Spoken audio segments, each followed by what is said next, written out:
In the kingdom of Israel, during the reign of King Saul, a young shepherd named David emerged as hero after his fearless defeat of the Philistine giant Goliath. David's victory earned him the admiration of the people. He also gained favor of King Saul, who welcomed him into his court. Initially, David served Saul faithfully. He played the harp to soothe the king's troubled spirit.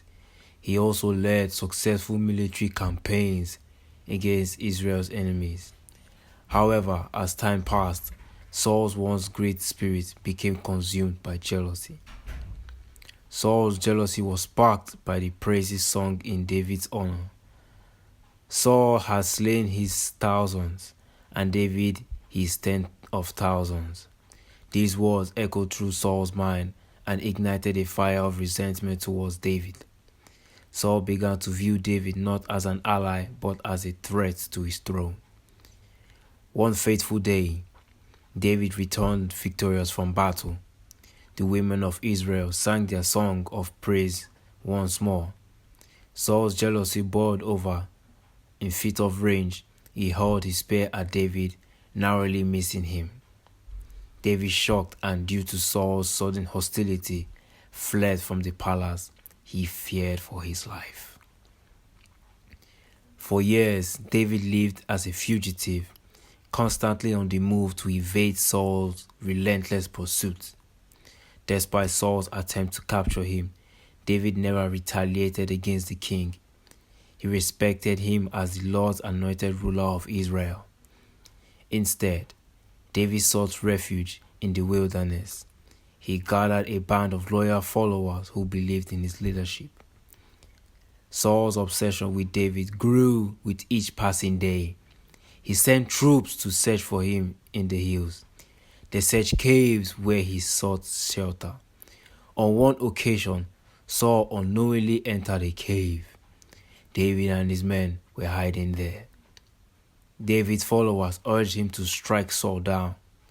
They believed it was a God-given opportunity to end their persecution once and for all.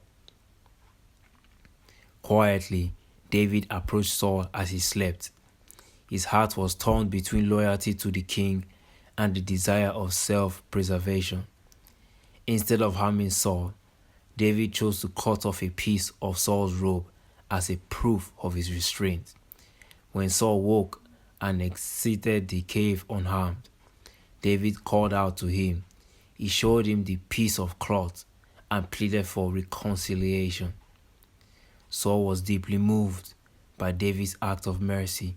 He realized the depth of his own folly and the righteousness of David's character. Overcome with remorse, Saul wept. He confessed his wrongdoing. He acknowledged David's innocence and God's favor upon him. In that moment, Saul and David reconciled their differences. They pledged to honor and respect each other despite the challenges they had faced. Saul recognized David's destiny to become the future king of Israel. He vowed to no longer pursue him. Despite the reconciliation, Saul's inner turmoil continued to haunt him. In tragic turn of events, Saul perished in battle against the Philistines. This fulfilled prophecy was foretold by Samuel the prophet.